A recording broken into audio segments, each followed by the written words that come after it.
აი აქ ორი დიდი წანაზარდი ქონდა, ძალიან დიდი მუცელი ქონდა, აი ესე იჯდა ვარკეთილის მეტროში. ვარკეთილის მეტროშია.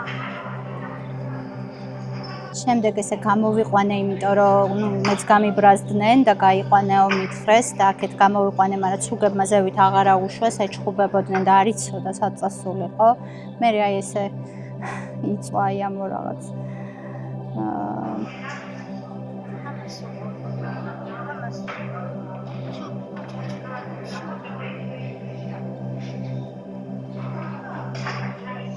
თან იცი რა არის ძალიან მწარე, ანუ ერთია რომ თქვა ლეკვებიდან ქუჩაში იზრდება და მეორეა როცა იცი რომ სახლი ქონდა, ოჯახი ყავდა და ტოვებენ ასე ქუჩაში, ანუ ეს არის მათთვის ასმაგად გენიალური. ეს გარეთ რომ გამოვიყვანე და კარგად რომ დავინახე, წინა მხარეს საერთოდ არ აქვს კბილები. დაახლოებით 7-8 წლის არის როგორც ექიმმა მითხრა, მაგრამ ცუდი კვებით და ცუდი მოვლით ძალიან ცუდად გამოიყურებოდა, სუნიც ძალიან ძაფრი ქონდა. ეს უკვე იმ დღესვე გავუკეთეთ სტერილიზაცია, მე რომ მეგონა რომ ფეხმძიმე იყო, არ იყო ფეხმძიმე, კარგია რომ სიმსივნე არ აღმოჩნდა და თიაქარი ქონდა და ოპერაცია გაუკეთდა. ეს უკვე მანქანაში როცა მოვდიოდით. მე რო ვნახე პირველად, მაშინ არაფრის თავი არ ქონდა, ძალიან ცუდად იყო და დღეს ბევრად ყოჩაღად დაგვხდა და აქ ეზოში ყველა მანქანაში ჩახტომას ცდილობდა, იქ რაღაცა ბავშვი დაინახა, მისკენ გაიწია, აშკარად ყავდა ხო ოჯახი, სადაც იყო ბავშვიც და ყავდათ მანქანაც. ტიპიური მაგალითი, ბერტა არის ბრეტონი, ჯიშიანი ცხოველი, რომელსაც სავარაუდოდ, ანუ ეს არ არის ჩემი ვარაუდი, უბრალოდ ანუ ექიმის რომ ძალიან ბევრჯერ ყავს ლეკვები გაჩენილი, იმიტომ რომ ჯიშიანია, ყიდდნენ ლეკვებს და შემდეგ უკვე როცა მოხუცდა, გახდა ავად, ჰქონდა თიაქარი, საკმაოდ ძაფრი სუნი და ძალიან მოსავლელი იყო, გამოუშვეს ქუჩაში, რომელსაც მეტროდან ზევით ასვლაც არ შეეძლო, იმდენად იქ ძაღლების ეშინოდა, ფიზიკურად არ შეეძლო, ეხლა ერთი თვის თავზე ბევრად ყოჩაღად და უკეთ გამოიყურება. პირველ რიგში ბერტა გასტერილდა, გაიკეთა თიაქარის ოპერაცია, ჰქონდა ძალიან დიდი მუცელი, ჰქონდა სისხლის პარაზიტი და ერთთვიანი კურსი ჩაიტარა და ყველაფერი ჩაგვიცხრა. ანუ ვემზადებით იმისთვის, რომ გავიკეთოთ ვაქცინა განმეორებით, რომ შემდეგ პლაზმა გავაგზავნოთ გერმანიაში და იქიდან მოვიდეს კარგი პასუხი. ეს არის ანტისხეულები ცოფის ვაქცინაზე, ანუ რამდენად გამოიმუშავა ორგანიზმმა ანტისხეულები, ეს საბუთი გჭირდება იმისთვის, რომ გადავიდეს საზღვარზე ცხოველი. შემდეგ არის 3 თვიანი კარანტინი, აი ამ პასუხიდან, სისხლის აღებიდან უკვე 3 თვე უნდა იყოს კარანტინში, ანუ ვერ დატოვებს ქვეყანას და შემდეგ უკვე იმედი მაქვს, რომ ამ პერიოდში ჩვენ ვეცდებით, რომ ბერტას უყოლოთ ოჯახი ევროპაში და გავუშვათ ახალ ისეთ ოჯახში, რომელიც აღარ უღალატებს და იქნება სიცოცხლის ბოლომდე ზრუნვაში და სიყვარულში. რა ხდებოდა ახლა ბერტა რო დარჩენილიყო ქუჩაში, ხო, შეჯვარდებოდა რომელიმე სხვა მეტისთან ან სხვა გამოგდებულ ჯიშიან ცხოველთან, გაჩნდებოდნენ მეტისები და ანუ აქ უკვე მთავრდება ის კითხვა, რომ საიდან ჩნდება ამდენი მიუსაფარი, საიდან და აი ასე გამოშვებული ცხოველების ერთმანეთთან შეჯვარებით მრავლდებიან. აი ასე როგორც ბერტა რამოდენიმე თუ გამყავს ფასიან შემფარებელთან, დროებით დავცდილობ რომ ვუყოლო ოჯახი, ვცდილობდი რომ საქართველოში მეყოლა, მაგრამ ხო, ამ თანხას ნაწილს მე, ნაწილს თანამოაზრეები Facebook ჯგუფებში ვცდილობთ შევაკოწიწოთ ხოლმე და ესე თვიდან თვემდე, წლიდან წლამდე გადავაგოროთ იმისთვის, რომ იყვნენ უსაფრთხოდ ჰქონდეთ საკვები და იცით რა, არიან ცხოველები, ხა როცა კარგი მიმკედლებელი ყავს ქუჩაში, ცხოვრობს ძაღლი, საკმაოდ ბედნიერად, მაგრამ ყოველდღიური საშიშროება და ხიფათი მაინც არის ქუჩაში, შევთანხმდეთ იმაზე, რომ ქუჩაში არ უნდა იყოს არც ძაღლი და არც კატა. ამიტომ ხო, გვიწევს ასე ამისთვის ადამიანები იღებენ სივრცეს, ამ სივრცეს ჭირდება გადახდა, ხო? შესაბამისად ეს ხდება უკვე ფასიანი, ამიტომ ჩვენ ესე ადამიანები ვცდილობთ, რომ ერთობლივად ცოტა და ბევრს დავეხმაროთ და ყავდეს უსაფრთხო გარემოში, მანამ სანამ თქვათ არ დავაბინავებთ ისევ და ისევ განმეორდები, ვცდილობთ რომ საზღვარგარეთ, აქ თუ გამოჩნდა, ხა ბევრია, იცით რისი თქმა მინდა, ვისაც უყვარს და ვისაც ედარდება, იმას ერთი კი არა, ერთზე ბევრად მეტი ყავს და შესაბამისად ძალიან გვიჭერს გაჩუქება პასუხისმგებლიან ადამიანებზე, ვინც პასუხისმგებლიანია და უყვარს, ბევრი ყავს. ამიტომ ხო, ერთია გადაარჩინო და მეორე, მერე სადმი მყავს. ასევე მაგალითად ბერტას შემთხვევაში ხო, ჩემს და ბერტას შემთხვევაში მე მყავს ძალიან ბევრი სახლში, ქუჩაში, ასე შეფარებული, ფასიანად შეფარებული ცხოველები ხო და ანუ ჩემთვის ერთი ადამიანისთვის ეს წარმოუდგენლად ბევრია. ამიტომ შეუძლიათ თქვათ ადამიანებს გახდნენ ბერტას დისტანციური პატრონები, თქვათ ყოველთვიურად მინიმალური ჩართულობით რამოდენიმე ადამიანს შეუძლია რომ ბერტას დაუფინანსოს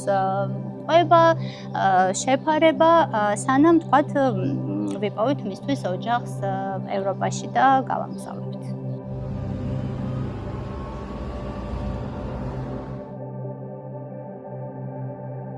ვისაც გვიყვარს და ვინც განვიცდით, გვერდს ვერ ავუვლით, ხო? შესაბამისად, ბერტას შემთხვევაშიც და ასეთი რამოდენიმე მყავს, რომ თქვათ სახლში ვეღარ წავიყვანე და არის ალტერნატიული ვარიანტი, რომ დროებით შევაფარო შემფარებელთან, ხო, შემფარებელთან, გნებავთ სასტუმრო დავარქვათ, სადაც ვიხდით თანხას, ასევე მიგვაქვს საკვები და შემდეგ უკვე ვცდილობთ, რომ ვუყოლოთ ოჯახი, მაგრამ ეს ბოლო პერიოდია ვცდილობთ ვუყოლოთ ოჯახი უფრო საზღვარგარეთ, იმიტომ რომ ესეც უკვე მეორე პრობლემაა, ერთია გადაარჩინო, მეორეა გააჩუქო საქართველოში იგივე პრობლემის წინაშე შედგები, რომ ადამიანები ვერ იაზრებენ ამ პასუხისმგებლობას და შემდეგ ისევ ქუჩაში ან დაგირეკავს იცი ვეღარ ვიტოვებ, ან რაღაცა პრობლემა შევექმნა და მოდი წაიყვანე.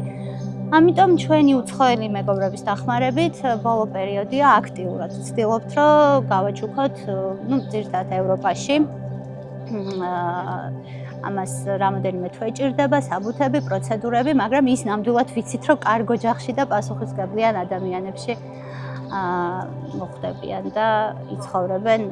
ევროპიდან ჩამოსულმა რამოდენიმე ადამიანმა, ესე იგი, რომ ნახა ჩვენს ქვეყანაში როგორი რთული სიტუაცია იყო ამ კუთხით, გადაწყვეტეს, რომ არის გერმანული ორგანიზაცია, ასევე არის ადამიანი, რომელმაც იმოგზაურა ჩვენთან და საკუთარ ქვეყანაში დაბრუნების შემდეგ ასევე ჩამოაყალიბა ორგანიზაცია, ფონდი და გვეხმარება, რომ ევროპაში იპოვოს მათთვის ოჯახი, უბრალოდ ამას სჭირდება დრო და ამ დროის განმავლობაში გვჭირდება ხოლმე ჩვენ დახმარება, რომ შევძლოთ მათი ფასიანად შეფარება, საკვების მიწოდება, იმიტომ რომ კიდევ ერთხელ განმეორდები 1 და 2 ჩვენ თვითონაც შეგვიძლია ხო ჩვენი რაღაც სახსრებით, მაგრამ როცა ამდენზეა უკვე საუბარი ძალიან რთულია.